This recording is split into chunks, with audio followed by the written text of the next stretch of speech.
Otep à tous, bien-aimés frères et sœurs. Le monde change, le monde évolue. Mais les puissances occidentales, qui avaient pris de l'avance sur les autres pays, croyaient que cette position était éternelle. Ils n'ont pas compris que tout est mouvement, tout est changement. C'est-à-dire qu'aujourd'hui, c'est la Chine qui est en train de dominer sur le plan économique, c'est la Russie qui est en train de dominer sur le plan militaire.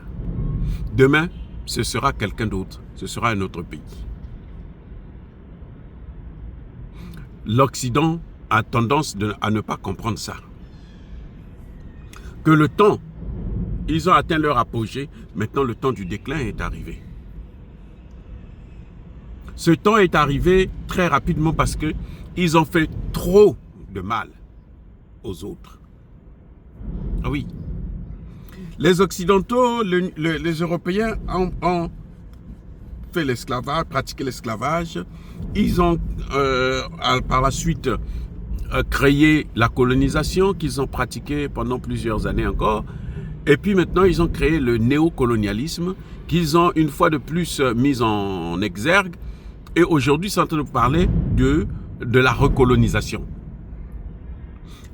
Parce qu'ils n'ont pas compris que le monde évolue, que le monde change.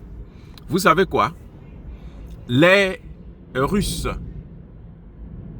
notamment Vladimir Poutine, a montré à Joe Biden que l'hégémonie américaine sur le plan militaire est terminée.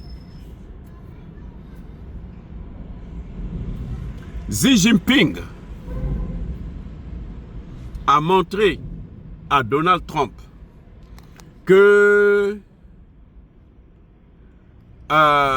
l'hégémonie américaine dans le domaine économique a pris fin. Les amis, je vais vous donner des éléments.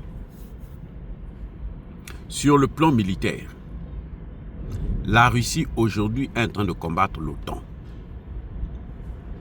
En Ukraine, ce n'est pas l'Ukraine, c'est l'OTAN. Et la Russie est en train de combattre l'OTAN. Le 13 avril dernier, donc il y a quelques jours seulement, c'est une date qui restera inoubliable dans les mémoires de tous les Occidentaux. Pour l'instant, on cache l'information. L'information est secrète. Mais elle finira par être révélée tôt ou tard. Vous savez quoi? Le 13 avril, la Russie a bombardé un bâtiment où logeaient plus d'une cinquantaine de grands experts occidentaux. Des pays occidentaux. Donc, ce n'est pas les Américains seulement. C'est les Américains, les Français, les Anglais, les Allemands, les Russes, et plutôt les Polonais, ainsi de suite. Les Canadiens, tout ça. Une cinquantaine ont été envoyés au repos éternel. Avec un seul missile. Ischenberg, comment on appelle? Là, l'Ukraine se plaint qu'elle n'a plus de patriotes, n'a plus de protection aérienne. Pourquoi? Parce que l'Occident n'a plus à donner à l'Ukraine. Donald Trump veut que l'Ukraine puisse restituer une partie de l'argent pour relancer son économie. Pas parce qu'il ne veut pas la victoire de l'Ukraine, non. Mais la victoire de l'Ukraine, là, si l'Ukraine avait gagné cette guerre-là, mais Donald Trump n'allait pas venir négocier avec Poutine, non. Il allait venir achever la balkanisation de la Russie. C'est ça qu'il faut comprendre.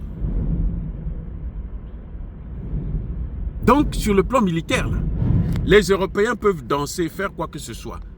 L'Union européenne a besoin de 800 milliards de dollars pour relancer son industrie militaire. Mais elle ne sait pas où avoir ça. Elle veut emprunter. Et ce n'est pas évident d'avoir toute cette somme-là. Sur le plan économique, la Chine, il y a quelques semaines ou quelques mois, elle a annulé un marché, l'achat des céréales américains c'est une quantité de plus 1 800 000 tonnes. 1 800 000 tonnes. Vous savez c'est quoi? Ça valait combien? 22 milliards de dollars. La Chine a, pour une seule opération, elle a creusé 22 milliards de dollars dans les caisses, le trésor public américain. Déficit. C'est fort probable que, puisqu'elle a besoin de ça, de céréales, elle est allée prendre ça en Russie. C'est fort probable, il n'y a rien à faire, puisque la Russie produit les céréales. Vous avez mis la Russie sous embargo. Ben, la Chine va venir acheter chez son ami. Vous comprenez, non? La Chine a mis en place un système SWIFT, l'équivalent du SWIFT chinois. Désormais, là, vous n'avez plus besoin du dollar pour acheter les produits chinois. Les pays étrangers là, peuvent acheter les produits chinois avec d'autres monnaies, y compris la monnaie chinoise. La Chine a bloqué, elle a fermé la porte pour les ordinateurs, les semi-conducteurs, les téléphones portables. Ici aux États-Unis, si Trump n'avait pas cédé, le téléphone portable, le smartphone, devrait coûter plus de 3 000 $, autour de 4 000. C'est un budget. C'est pour ça que Trump était obligé de céder. Les amis, le monde change. Les Occidentaux doivent changer parce qu'ils ne peuvent plus continuer à tromper les autres. Non, c'est fini. Ils ne peuvent plus. Les autres ont ouvert les yeux maintenant. Les autres veillent maintenant. Les autres ne dorment plus. Ceux qui ont cru et qui croient que les États-Unis sont encore la puissance incontestable. C'est une puissance, hein? Oui, puissance militaire. Surtout pour nos pays là. Mais les États-Unis ne font plus peur ni à la Russie, ni à la Chine. Même pas à la Corée du Nord, ni encore à l'Iran. Vous avez vu même devant l'Iran, là, les États-Unis ne vont plus bombarder. Hein. Vous savez ça, non?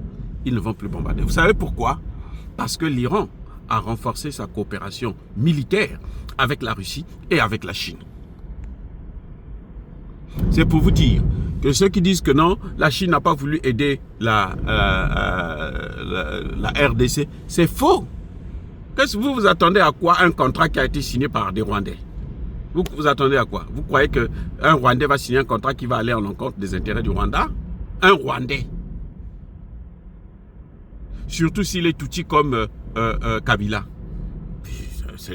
C'est rêvé ou quoi? C'est rêvé. Donc ce qui s'est passé là, les difficultés que Tshisekedi a là, ça a été créé par Paul Kagame et Joseph Kabila, qui n'est même pas le fils de Laurent Désiré Kabila, qui est un Rwandais pur et dur. Voilà. Donc le monde est en train d'évoluer. Les Occidentaux, l'Occident collectif, doit savoir que son empire impérial est à sa fin. Et il doit s'adapter à cette réalité pour amortir le choc. Sinon, le choc risque d'être terrible pour les Occidentaux. Pareil pour l'Algérie.